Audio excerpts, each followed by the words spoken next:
아멘. 우리 다 같이 잠깐 기도하겠습니다. 하나님 아버지, 감사합니다. 우리를 구원하시려고 독생자이신 예수님을 이 땅에 보내주시고, 또 우리를 그 십자가의 은혜로 구원하시고 영원한 생명 주시고 천국의 유업 허락하신 것 다시 한번 기억하며 오늘 말씀을 듣기를 소원합니다. 우리의 심령에 하나님의 그 사랑이 부어질 수 있도록 성령님께서 이 시간 주장하여 주시옵소서.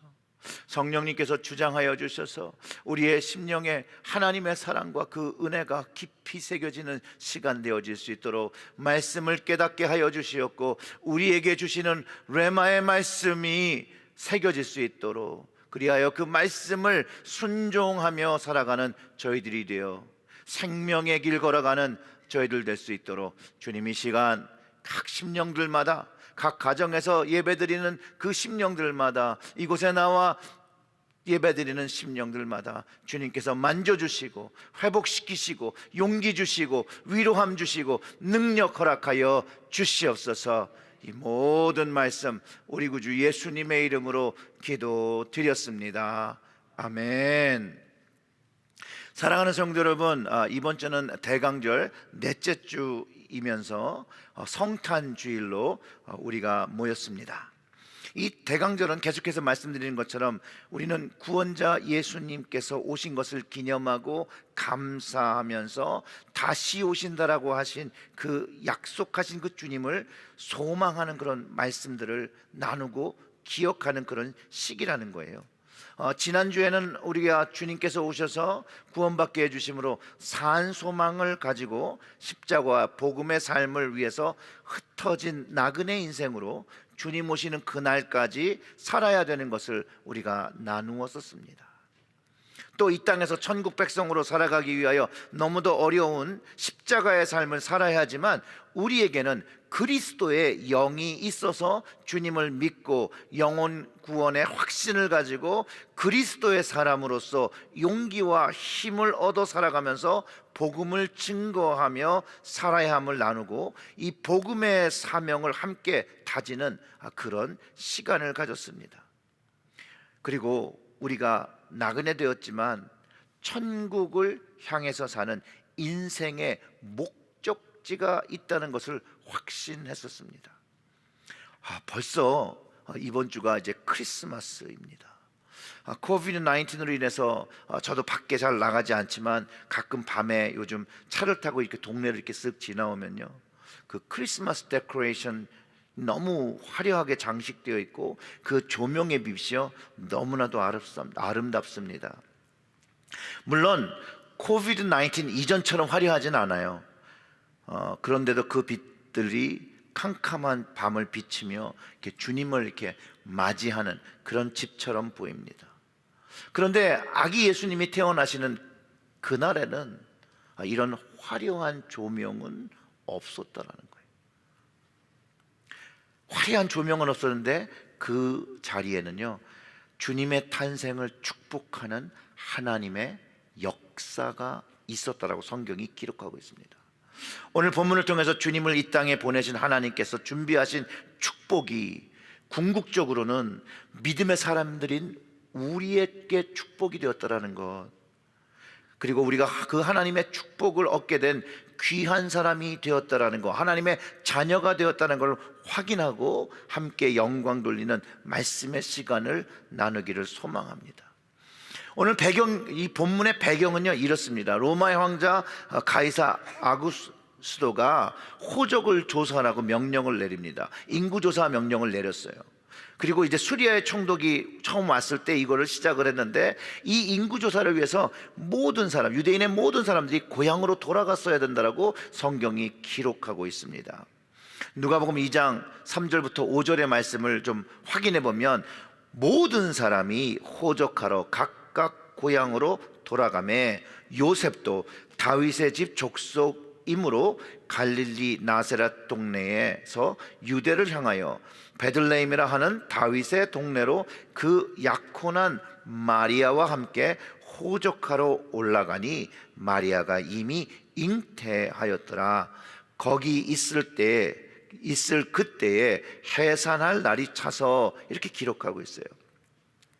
요셉과 마리아 역시 다윗의 자손으로 이제 당시 살던 그 갈릴리 나세렛이라는 동네에서 떠나서 베들레헴으로 인구 조사를 하기 위해서 반드시 왔었어야 된다는 거예요. 그 당시에는 이제 임신 중이었고, 그리고 그의 고향을 찾았어야 한다는 거예요.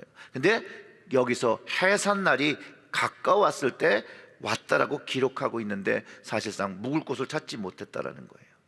왜냐하면 이미 동일한 이유로 많은 지역에서 많은 사람들이 베들레헴으로 찾아와서 묵을 곳을 구하기가 어려웠다는 그런 상황이었다라는 것이죠. 그래서 결국 찾은 곳이 이제 마국간 같은 그 짐승이 살던 그곳에서 그의 첫 아들 해산을 하게 된 것처럼 이제 기록되어 있다라는 거예요.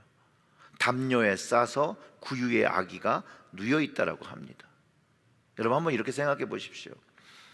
금방 그림에 나왔지만 이렇게 그 예쁜 통에 이렇게 이렇게 집단이 이렇게 들어가서 아기만 이렇게 쏙 들어가 있는 그런 구유를 생각해 보실 수 있지만, 실제적으로는요 짐승들이 밥을 먹는 여물통이었다라는 거예요. 이제 구유하면 굉장히 고급스러워 보이지만 여물통 하면 우리의 생각이 좀 달라지죠.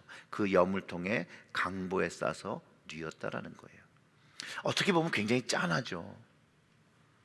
만약 여러분 요셉이요 돈 많은 부자였다고 생각을 해보세요. 권력 있고 요즘 말로 금수저였다면 이런 상황 속에서 아기를 낳았을까요? 그렇지 않죠. 근데 더 생각해보고 싶은 건 이거예요. 예수님께서 인류를 구원하시기 위해서 이 땅에 오셨는데 가장 낮고 더럽고 초라한 곳으로 오신 것, 하나님과 동일하신 주님께서 자기 신을 극도로 낮추신 것으로 보여준 상징적인 사건이라고 얘기를 합니다. 저도 그렇게 배웠어요. 근데 여전히 저의 안에 있는 이 궁금증은, 예전에 왜 현역 이스라엘 왕의 자손으로 오지 못하시고 로마 황제의 자손으로 태어나게 하지 아니하시고, 왜 자기 아기를 낳는데 이런 누추하고 사람 사는 곳도 아니고 짐승 사는 곳에서 태어나게 하셨을까? 저는 참 고민이 많았었습니다. 아니, 주님께서 금수저 집에서 태어나시면 구원 사역을 못 하셨을까? 하물며 모세도 왕궁에서 자랐는데 왜 하나님은 예수님을 이런 곳에 보내셨을까? 물론 주님의 복음이 소외되고 낮은 자들까지 미치게 한다는 것을 암시하고 또 그것 때문에 오셨다라고 배웠지만요, 젊었을 땐 좀 이해하기가 어려웠습니다. 그리고 살다 보니, 또 목회를 하다 보니까 이 구유에 누인 아기가요 하나님 말씀에 순종의 모형으로 오셨기 때문에 그곳에서 태어나셨다는 거예요. 내가 이해가 되든 이해가 되지 않든 상관없이 우리 예수님은 하늘에서 순종하셔서 이 땅에 오셨고, 가장 낮은 곳, 가장 추한 곳, 더러운 곳, 그곳에서 하나님의 말씀을 순종하며 태어나셨다는 거예요. 예수님은요 태어나실 때부터 순종으로 시작하셨고, 순종하심으로 십자가에서 죽으셨고, 순종하심으로 부활하셨고, 순종함으로 복음을 전하셨다라는 거예요. 그리고 지금도 순종하셔서 오늘도 하나님 우편에 앉아 계시며 순종하셔서 우리를 위해서 기도해 주시고 있고, 이제 하나님이 시간에 순종하셔서 다시 오신다는 것을 깊게 깨닫게 되었습니다. 알파와 오메가, 처음과 나중 되시는 우리 예수님은요 저와 여러분들을 구원하시기 위해서 순종하셨다는 것, 이 구유에 누인 아기 예수님을 보면서 제 마음속에서 체험되기 시작했습니다. 이런 주님이 오신 그 이유에 대해서 깊게 깨닫게 되는 데는요 참 많은 시간이 걸리는 것 같아요. 그리고 진짜 많은 분들이요, 이 예수님의 탄생의 이야기를 알고 매년 이맘때가 되면 반복해서 들으시고 TV에서 방송되는 예수님에 대한 이야기들을 시청하게 됩니다. 그럼에도 불구하고 여전히 많은 사람들이 예수님께서 그리스도로 오셨고 구원자 되시기에 오셨다는 것을 알지 못한다는 것이죠. 너무나도 안타까운 일이에요. 성경에서도 예수님은 많은 사람들이 알지 못하는 시간에 태어나셨습니다. 그런 가운데 몇몇 사람들만이 이 아기의 탄생을 알고 준비하고 기다렸다라는 거예요. 그리고 뭐 몇 짐승이 보았겠죠. 아마 그 집을 구하려고 돌아다니며 문을 두드렸을 그 주인들이나 그 여관을 지키는 사람들은 이 예수님이 누구일지도 몰랐다라는 것이죠. 그런데 이 아기가 태어난 이곳에 방문자들이 있었다라고 성경이 기록하고 있거든요. 아기 예수님을 맞이하기 위해서 찾아온 이들, 뭐 동방박사라고 하죠. 그리고 또 목자들이 있었다고 성경이 기록하고 있습니다.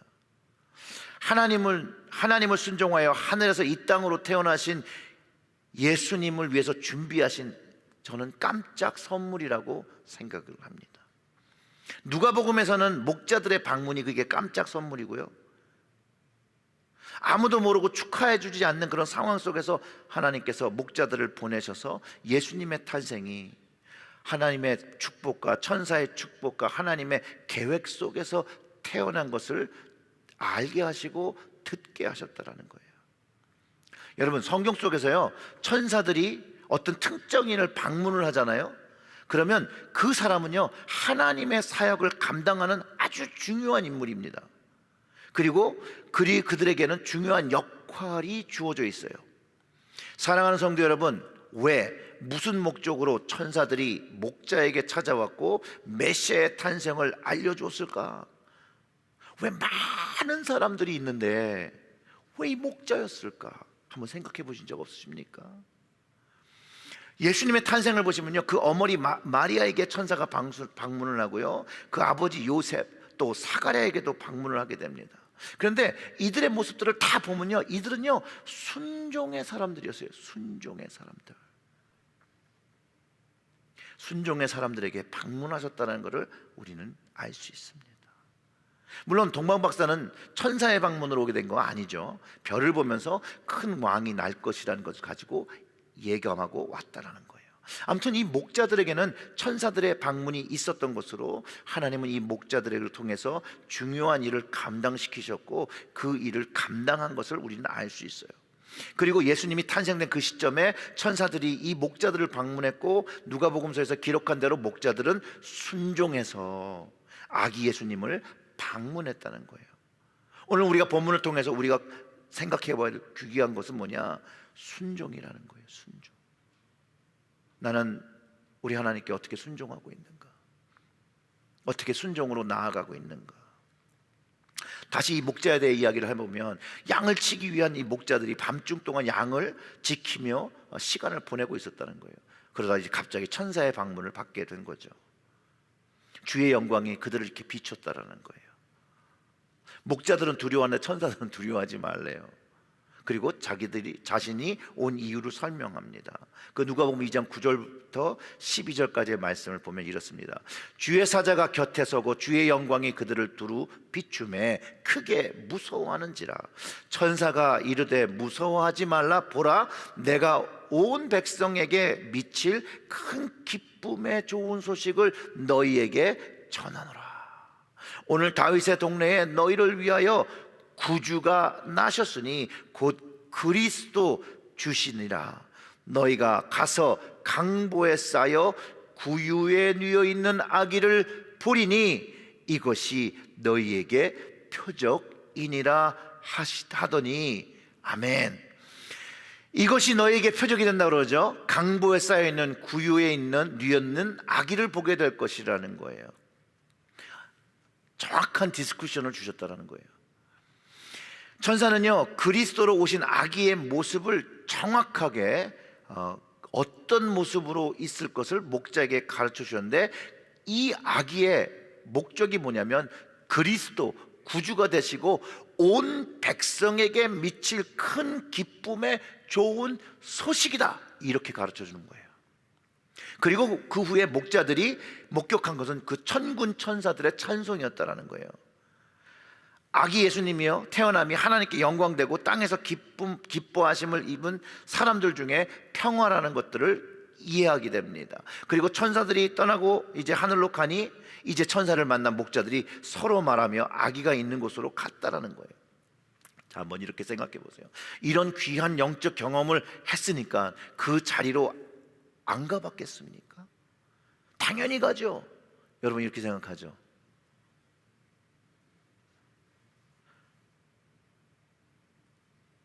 근데 당연히 간 것이 아니라는 거예요. 그들이 순종해서 갔다는 거예요. 자신들의 해야 할 일이 있는데요, 그것을 두고 순종해서 갔다라는 거예요. 하나님의 뜻을 알고 순종하여 아기 예수님을 찾아갔다라는 거예요. 자, 목자들이 들은 건 좋은 소식, 다른 말로 하면 뭐죠? 복음을 가졌을 때 주님을 보러 갔다라는 거예요. 주님을 보러 간 것이, 주님을 만난 것이 복음이라는 거예요. 이 목자들이요 복음을 들었고요, 이제 이 좋은 소식의 복음을 찾아가고요, 결국 나중엔 이 좋은 소식을 말하게 되는 사람이 된다는 거예요. 근데 그게 순종이라는 거예요. 얼마나 시간이 지난지 모르죠. 그런데 성경이 말하고 있는 목자들이 그 아기를 찾았다라는 거예요. 베들레헴에 몇 개의 마구간이 있었는지는 잘 모르겠지만 아무튼 이 아기 예수를 찾기 위해서 이들은 여러 곳을 방문했을 거라는 것을 우리가 이해할 수 있다는 거예요. 그러면서 마구간을 찾아가는 곳마다 사람들에게 물어보겠죠. 그리고면서 자신들이 경험한 이야기들을 막 하겠죠. 마구간에 있는 아기를 혹시 아십니까? 여기에 당신의 마구간에 아기가 있습니까? 구유에 누긴 아이를 찾겠죠. 아마 그런 이야기를 듣는 사람들은 이 사람들이 미쳤나 보다, 이 밤중에 왜 이럴까. 만나는 사람마다 이 이야기를 했을 겁니다. 물론 듣는 사람이 그들의 이야기를 들으며 흥미를 갖고 놀라워하겠지만 안타깝게도 결과적으로는 목자들 외에는 아기 예수님을 방문한 사람이 없었다라는 거예요. 없었다라는 거. 천사의 말을 믿고 순종한 목자들만이 예수님을 찾았어요. 그리고 천사가 말한 증표, 그 아기 예수님을 만났다라는 거예요. 그리고 그 예수님을 만나니 구유에 누인 아기는 천사들이 말한 것처럼 그리스도, 구주가 되시는 우리를 구원할 하나님이셨다는 것을 이해하기 시작한다는 거죠. 아기 예수님을 찾는 일이 저는 쉬운 일이 아니었다라고 생각해요. 왜냐하면 자기들이 돌봐야 될 양떼가 분명히 있었는데 그것을 뒤로하고 찾아다닌다는 거, 반복해서 베들레헴 안에서 아기 예수님을 찾을 때 그 말을 들은 사람들이 분명히 있었지만 그들은 목자들과 함께 오지 않았다는 것이죠. 17절과 18절의 말씀을 보겠습니다. 보고 천사가 자기들에게 이 아기에 대하여 말한 것을 전하니, 성경이요 전했다라고 분명히 기록하고 있어요. 듣는 자가 다 목자들이 그들에게 말한 것을 놀랍게 여기되 그러나 아무도 찾아오지 않았다는 거예요. 천사가 왜 목자에게 나타나는지 이제 이유를 아시겠죠? 목자들은요 순종해서 자신들이 보고 들은 것을 전했다라는 거예요. 어떻게 보면 첫 복음의 전파자가 되었다라는 거예요. 많은 사람들에게 메시아의 탄생을 전하지만, 이 소식을 전파하지만 반응하지 않았다라고 기록하고 있는데 이들은 그래도 여전히 예수님을 찾아갔다라는 거예요. 그리고 만났다라는 거예요. 분명히 성경은 경이로움과 놀라움이 있다라고 기록하고 있지만 사람들은 거기까지였어요. 거기까지. 이게 목자와 사람들의 다름이라는 거예요. 마리아는 이런 사람들과 다르게 모든 말을 마음에 새기어 생각했다라고 성경이 기록하고 있지요. 여러분, 근데 참 신기한 건요, 주님의 말씀과 주님의 기적과 주님의 권능을 경험한 사람들도 늘 두 부류로 나뉘게 됩니다. 믿는 자와 믿지 않는 자, 순종하는 자와 순종하지 않는 자로 구분되어진다는 거예요. 그래서 예수님조차도요 들을 귀가 있는 자가 듣는다라고 말씀하셨어요.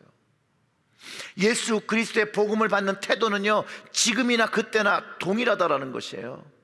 복음이 모든 이들에게 선포되지만 그 복음을 받고 그 좋은 소식을 듣고 그 말씀을 믿고 순종하여 사는 믿음의 사람들은 적다라는 거예요. 적다라는 거. 예수님께서도요, 생명의 문으로 나오는 문이 좁은 문이라고 말씀하셨고, 많은 사람들은 넓은 문과 넓은 길을 걸어간다라고 말씀하셨습니다. 지금도 주님의 복음은 동일하죠. 주님은 구원의 하나님이십니다. 이 하나님을 믿고 따르고 순종하고 십자가의 길을, 좁은 문으로 나아가는 협착한 길을 순종할 때에 구원을 경험한다는 거예요. 생명을 경험한다는 것이에요. 천사의 말을 듣고 행한 목자들만이 예수님을 만났다는 거예요. 그 후에 목자들은요, 삶의 터전으로 돌아가고 그들이 목격하고 경험한 일로 인해서 하나님께 찬양과 영광을 돌렸다라고 저는 믿습니다. 동일하게도 복음을 믿고 순종하여 말씀을 내 삶에 적용하며 살며 영적인 경험, 하나님을 만나고 주님을 인격적으로 만나고 성령님을 경험하며 살아가게 된다는 것이죠. 그러면 그 목자의 모습이 우리의 삶 속에서 나타나야 되는데, 바로 하나님을 만남으로 하나님께 영광 돌리고 찬송하며 살아가게 된다는 것을 우리가 경험한다는 것이에요.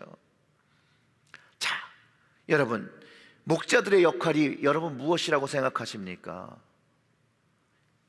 목자들은요, 예수님의 탄생, 그리스도 구주가 오신 곳에 그 탄생을 전파하는 증인이었다라는 거예요.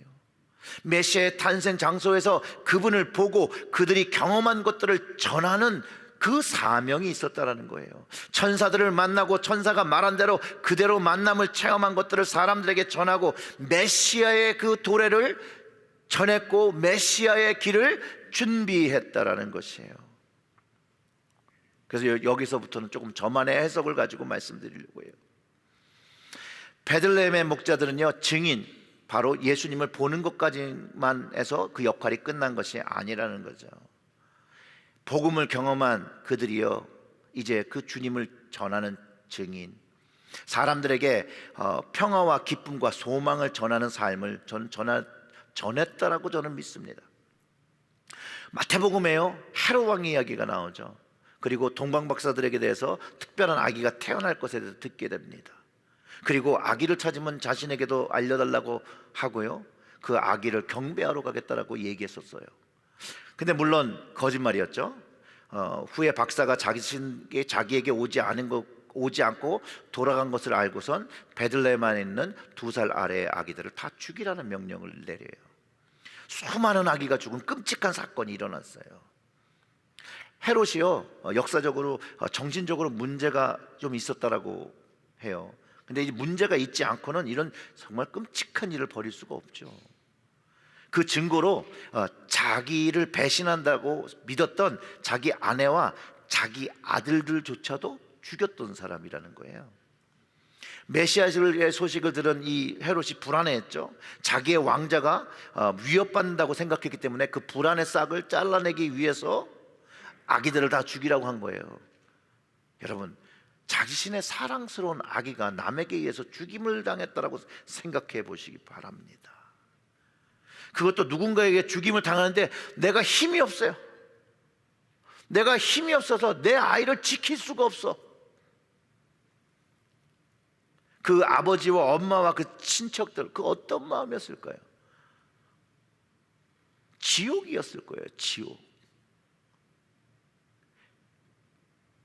희망이 있겠어요? 자식들이 죽어나가는데.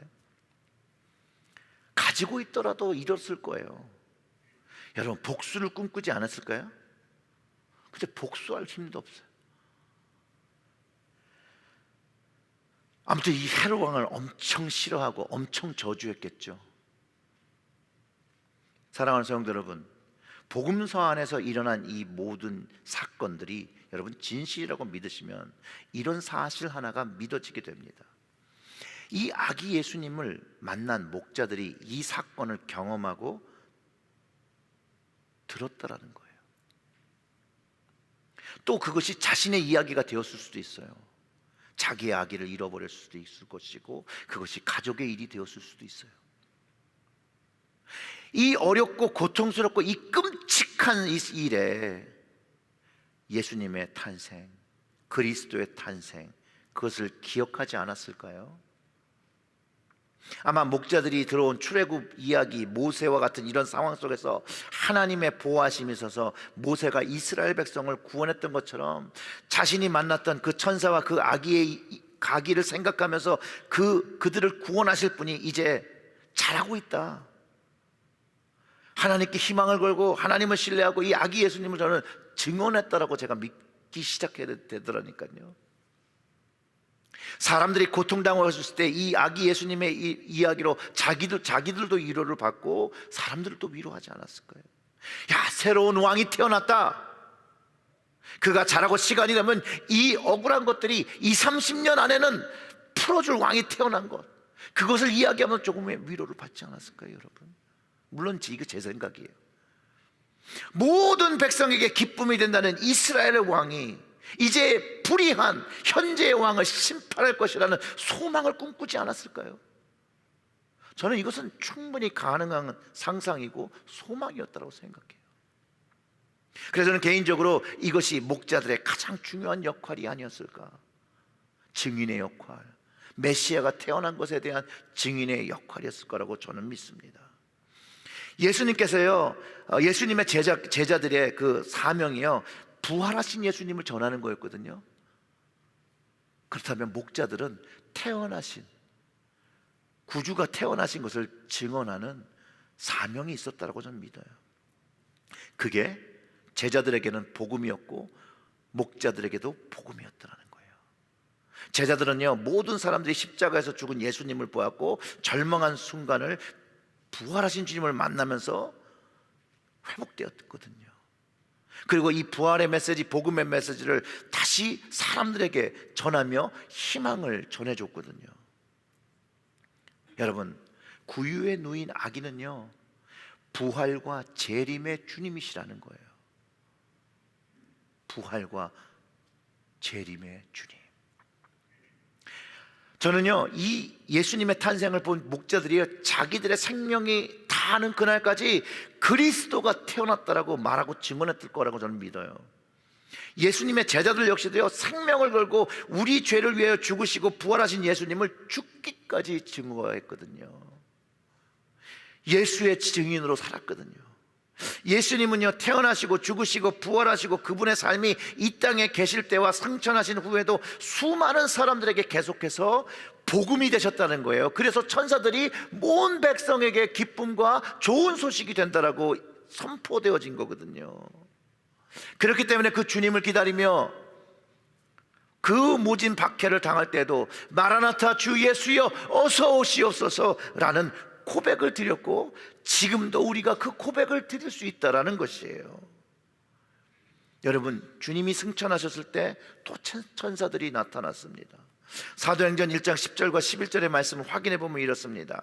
올라가실 때 제자들이 자세히 하늘을 쳐다보고 있는데 흰옷 입은 두 사람이 그들 곁에 서서 이르되 갈릴리 사람들아 어찌하여 서서 하늘을 쳐다보느냐, 너희 가운데서 하늘로 올려지신 이 예수는 하늘로 가심을 본 그대로 오시리라 하였느니라. 아멘. 천사들이 예수님의 다시 오심을 목자들에게 예수님의 오심을 목자들에게 알려줬던 것처럼요, 제자들에게 주님이 다시 오시는 재림의 시간이 있다는 것을 가르쳐주고 뭐 하라고 한 걸까요? 물론 말로 뭐뭐 해라 라고 하셨지만 제자들이 뭘 해야 되는지 이미 알고 있었다는 거예요. 주님께서 주신 말씀대로 순종하는 것, 기도의 자리에 가서 성령을 받는 것, 그리고 복음을 전하는 것, 그때부터 지금까지 우리는요, 동일한 복음을 받고 순종하며 전하고 살아가야 한다는 것이에요. 주님 다시 오시는 날까지 이것을 계속해서 해야 한다는 것이에요. 이 복음을 믿는 자들에게 능력이 돼서 현재를 이길 수 있는 힘이 되고, 이 복음의 믿음은요, 미래를 보고 미래를 기다리고 인내할 수 있는 힘을 주는 근원이 된다는 거예요. 예수님이 오신 이후로 주님을 믿는 자들에게 말씀하신 것처럼 길이 되고 진리가 되시고 생명이 되어주시고 계시다는 거예요. 오늘도 그러고 계시다는 것이에요. 구유에 누인 아기는요 더 이상 그 구유에 있지 않습니다. 그래서 그곳에 찾아갈 필요는 없어요. 지금 구유에 누였던 주님은요 하나님 오른편에 계시면서 우리를 위하여 간구하시면서 성령을 통해서 또 우리와 함께 하시면서 하나님께서 다시 오실 날을 허락해 주실 때까지 계시면서 성령님을 통해서 오늘도 우리와 함께 우리의 가정과 우리의 교회에 함께 계시면서 우리에게 말씀해 주신다라는 거예요. 이제 다시 오실 그리스도를 믿는 우리가 해야 할 일은 하나님의 말씀에 대하여 순종하며 살아갔던 목자들처럼, 제자들처럼 예수가 그리스도 되심으로 구원을 받는다는 복음을 증거해야 한다는 것이에요. 베드로전서 3장 15절의 말씀처럼 이렇습니다. 너희 마음에 그리스도를 주로 삼아 거룩하게 하고 너희 속에 있는 소망에 관한 이유를 묻는 자에게는 대답할 것을 항상 준비하되 온유와 두려움으로 하라고 하신 이 말씀에 순종해서 우리의 삶 속에서도 이 좋은 소식을 전하는 주님의 증인의 삶을 해내야 한다는 것이에요. 부활과 재림의 주님을 우리는 선포해야 합니다. 사랑하는 성도 여러분, 우리도 기도의 자리에서 우리 주님을 기억하고 성령을 받고 충만해서 복음을 전하는 삶, 예수 그리스도를 증거하는 삶을 순종하여 드리시기를 주님의 이름으로 축원합니다. 아멘. 우리 다 같이 좀 같이 협심해서 기도하겠습니다.